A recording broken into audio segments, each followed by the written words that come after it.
Your quorum. Can you hear me? Yeah, okay, great. Okay, all right.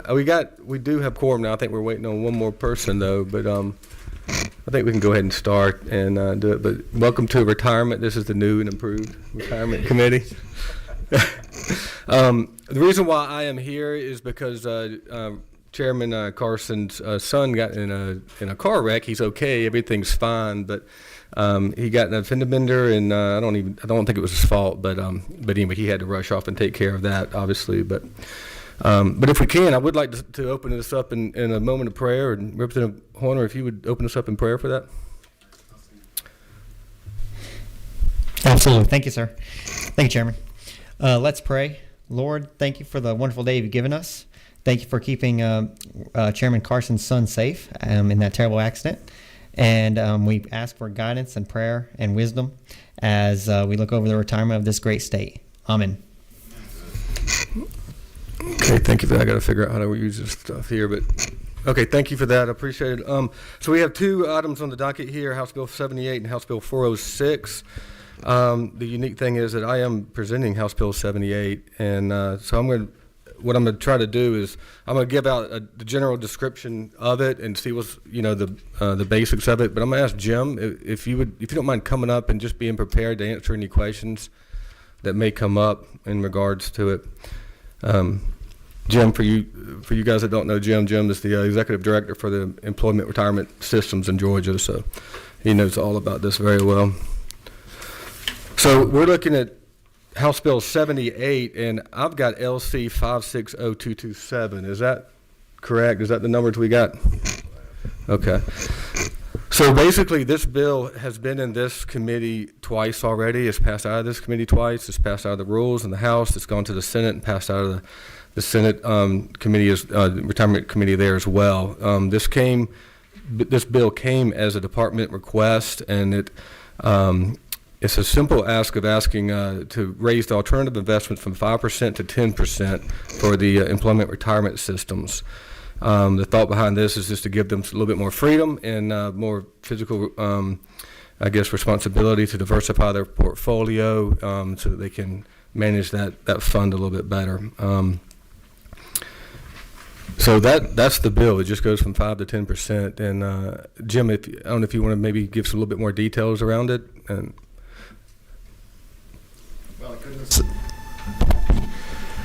I couldn't have said it much better myself in terms of describing what the bill does. A little background, we first passed an alternative investments bill back in 2012 with this current limit of 5% of our portfolio. And that's 5% commitments, so we never actually invested even as much as 5%. We're at about 3 to 3.5% at any given point in time.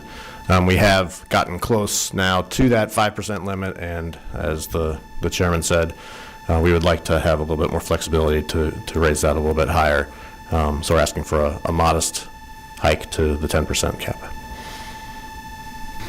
Okay, thank you, Jim. One addition to this, apart from that section of the bill, is I would want to request, I guess I can do that now, right? Request an amendment to this, to add on to this bill is amendment for the fireman retirement system to go from 15% to 20%. So it's the same type of thing except for adding an amendment to this bill as well. Oh, we have to do that? Uh-huh.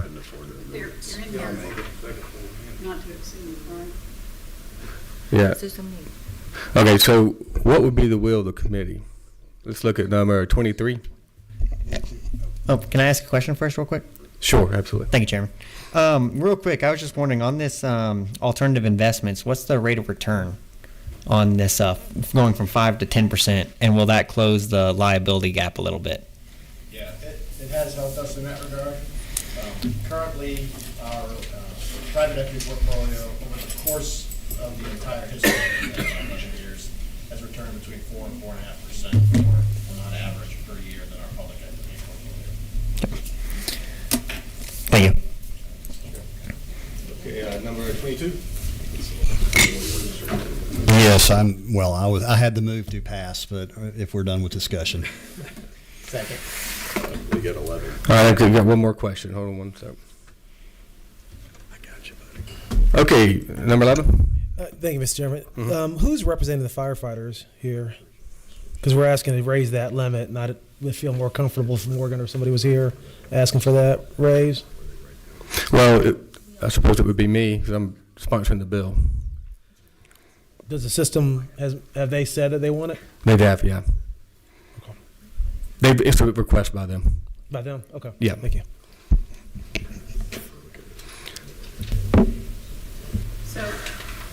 So you're asking to go 15%? What's your number? 15. Okay. So the language says, notwithstanding alternative investments by the Georgia firefighters shall not in the aggregate exceed 15%. So, what are you wanting to do? I'm sorry. Well, I think we need to vote on this bill first, and then we'll make an Okay. amendment for that. So Okay. let's do that first. Let's see if we can make. Let's make a motion to vote on this bill correct right now. So do I have a motion for this? Motion. Do I have a second? Okay. So all in favor? No. I mean, you have to amend it before you pass it. You can't, Okay. you can't amend it after you pass it. All right. Okay. Good. Doing good. So You're a newbie. We got this. yeah, I got to learn the So we protocol. got a motion. So we have a motion, but now we need to make an amendment. And Now you can offer an amendment. now I would like to make offer the amendment to move the fireman retirement systems to 15 to 20%. Okay. With that motion. So that's line 19, Correct. correct? Or no, Nine- 16. 16. Make sure we're clear on this. All right. That's right, yep, 16. So that needs to go from 15 to 20%. So you want to strike 15 and change it to 20. That's correct. You have Not to what he say- sent on the text, for whatever that's worth.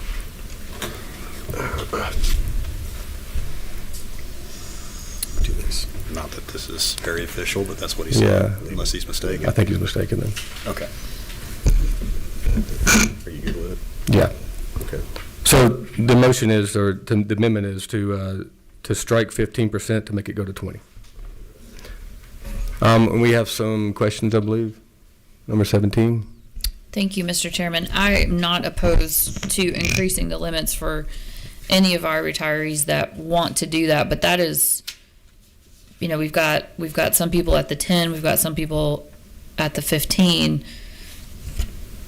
I don't know, it feels a little high without having, I'm not suggesting, someone obviously asked you this, but there's a big difference to me and somebody who might be part of this pension fund asking you versus the actual leadership of the fund asking and being here and asking for that like others do. So I'm just a little bit,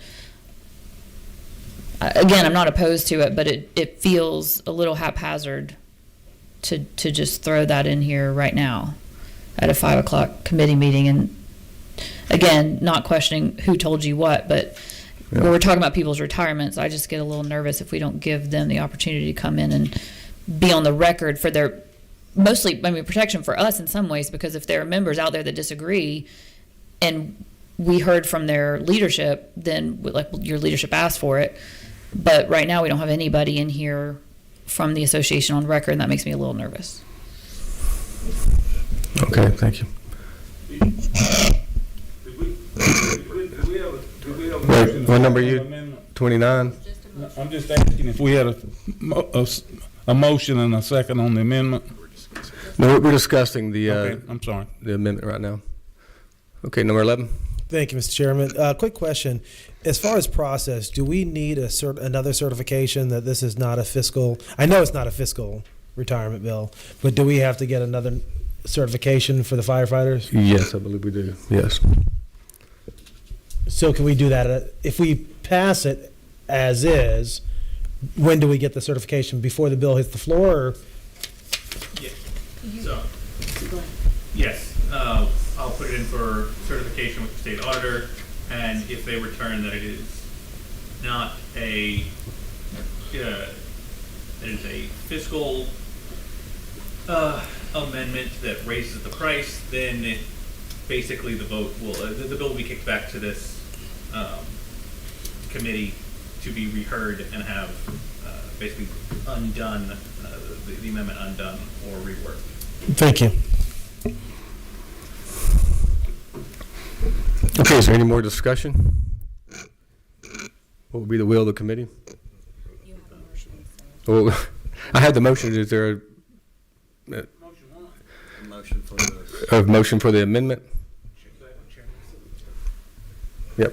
If I also may add to the amendment, if you don't mind, to add on line 4, after alternative investments, in the title, to raise the limit of the total percentage of funds that the Georgia Firefighter Pension Fund may invest in alternative investments, and then striking on line 16, 15, and replacing it with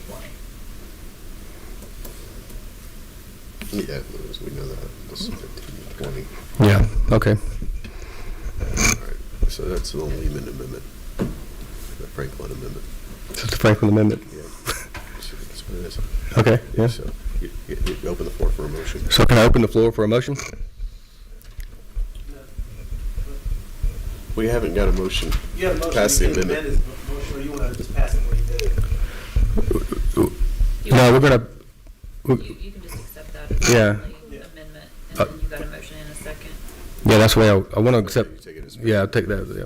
So we already have the motion to accept the amendment, I guess? Both parts of the amendment, Yes, 20% and what you just said. Yes. I make a motion, we accept the amendment. okay, go ahead. Let's have a second. All right, struggled through this, but I guess we got it. So, okay, so now we can vote on the passage of the bill, is that correct? Vote on the amendment? Yes. There you go. Okay. So, okay, everybody that's accepting the amendment, say aye. Any opposed? No. Okay, the amendment passes. Now we can move on to the passing of the bill. Do I have a motion for that? Motion. So moved. Do you have a second? Second. All those in favor? Aye. Anyone opposed? Okay, so that bill passes. We'll move on to House Bill 406.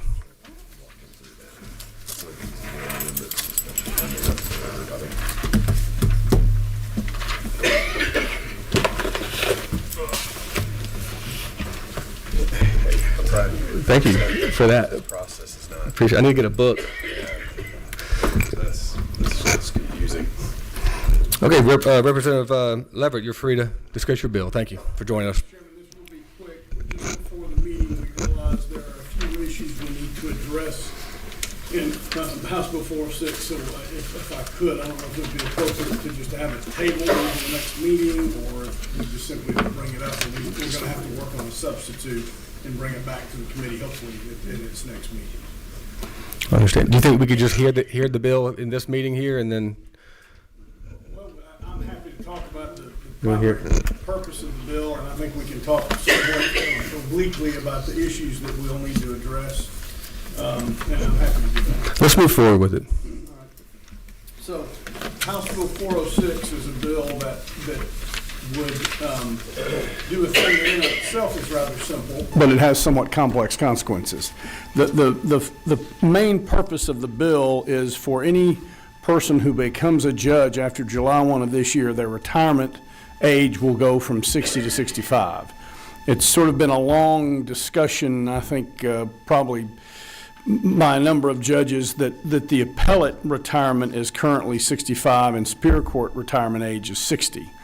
There have been, I think, a number of initiatives to lower the appellate age, but here we're just going to raise the Superior Court age to 65 for future judges, basically. You can't change it for the people currently in the system, but for anyone who takes office on or after July 1 of 26, their age would go up.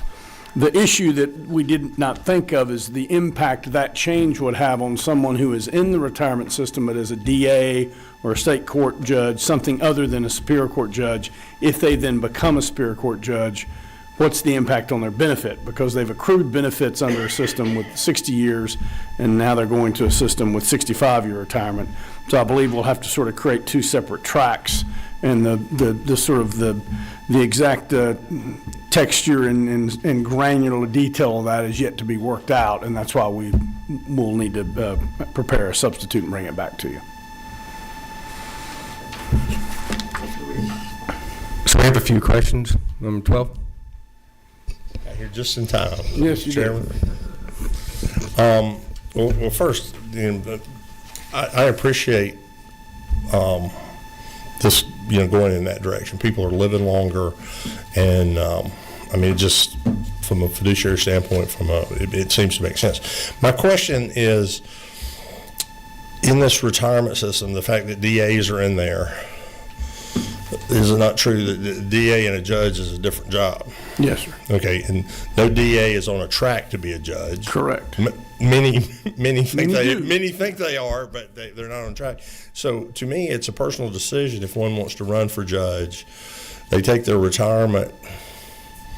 If they go be a Superior Court judge, they retire at 65. If they want to stay a DA, they can retire at 60. I don't see what the. Well, I believe we may need to talk to counsel about that, but my understanding is it would, I suppose, be unconstitutional to have them just sort of waive that current system and structure because they changed. There would is not true. There would be a break in employment. I don't know that there would be. I'm frankly not familiar with the term. You can't take anything from anyone who has worked in a retirement system. So to the extent that anyone has ever accrued time in JRS with a retirement age of 60, we cannot take that back from them. So you would be able to implement a system like you're describing, but it would be for anyone who has never received any membership time in the system at all, beginning on the date this act was passed. Okay, so let me further that question. If I were a DA in this system, and I had been a DA in the system long enough, you may or may not be vested, but we'll assume you're vested.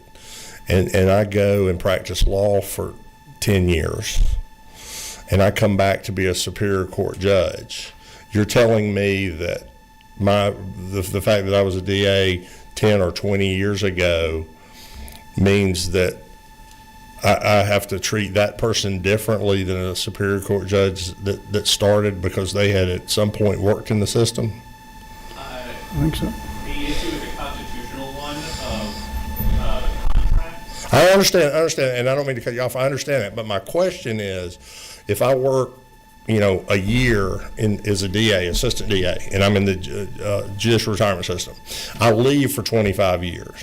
Then I, get elected to the Superior Court bench, and 65 would apply. You're telling me I would be taking something away from them if I said 65 applied, even though they had 1 year in the system 25 years ago? If they had accrued some benefit, which they would be able to recover at age 60, and I don't know that 1 year as an ADA would accrue that, then you could not take that away. Because I understand the contractual means, so that's going to then go back to the question, and I won't belabor the point today because, again, you wanted to wait and hear this at a later date, but it begs the question of, does the contractual thing apply, to a vested employee or to somebody that's because I want to work with you on that, because it seems a bit odd to me that you change jobs. This is not assistant DA to DA, and now we're changing it. It's a completely different thing. If we put firefighter in the judicial retirement system, and they had, do you see the difference I'm drawing? Well, I do, but yet, and not really understanding much about vesting and how that, because I'm self-employed. I'll never know my retirement plans to work until I die. But as is most people that don't have a defined benefit plan. But my understanding from counsel is if they have accrued any sort of benefit, that's property that they own that you cannot deprive them of without some kind of due process constitutionally. And so and you raised the point, is there going to be a lot of different possibilities and permutations of people who arrive in the judicial Superior Court system with now a higher retirement age. And I think we just need, through some drafting, to work out how all that will operate so as to protect their rights, but also not afford them any undue benefit other than what we would be contractually and legally obligated to give. One final question, if the chair allow, because correct me if the district attorney's retirement is, Mr. Pye, I don't know if you would know, but I'll ask the director, is that based on years tenure DA? So it's 2%, I mean, whatever it is. And Superior Court judges is a flat number once you get vested, and doesn't it get to a certain point? No. Somebody's is. Different categories of individuals within JRS are based on the amount of Service years. Isn't there one judicial branch that is a certain amount of? There are differences in how. Jim, do you want to come up to the microphone there?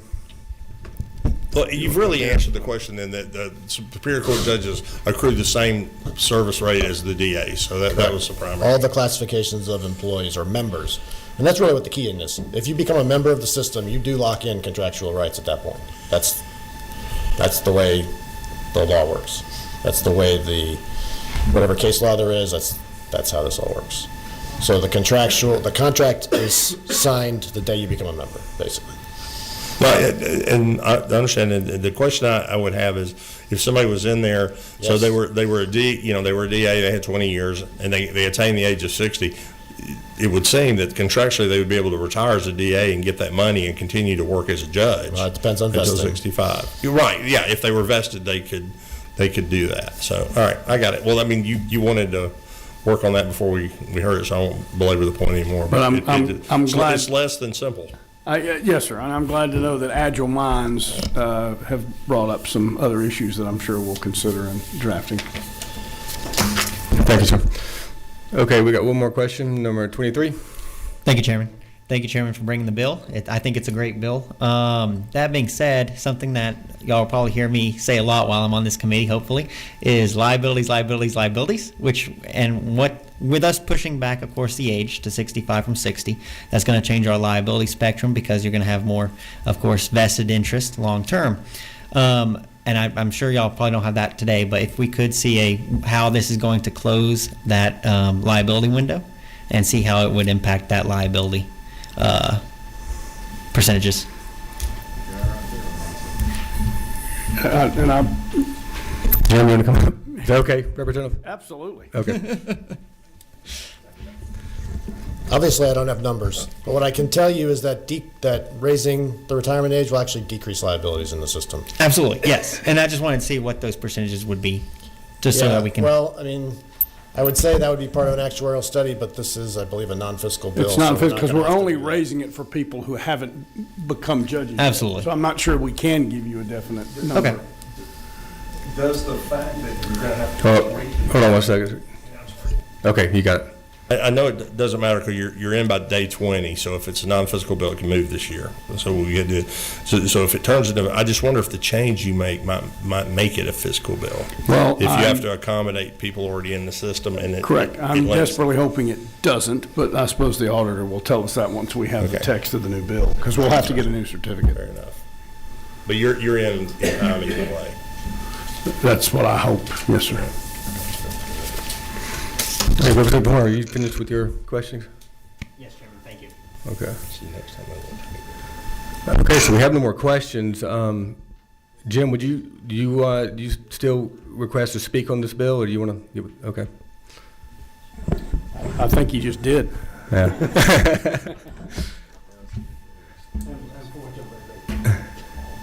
So, Representative Leverett, do you what's your thought? You want to do additional work on this, or do you want to? What's your thoughts? Oh, moving absolutely. forward? I don't think it should move in its current form. It's going to have some additional work, but we're going to try to get that done so we can get back to you as soon as Okay. possible. So we'll get back to that. Thank you, sir. Thank you for your time. Appreciate it. Thank you all so much for hearing it. Okay, and with that, this meeting is closed. Thank you all, gentlemen. If I can help you with that.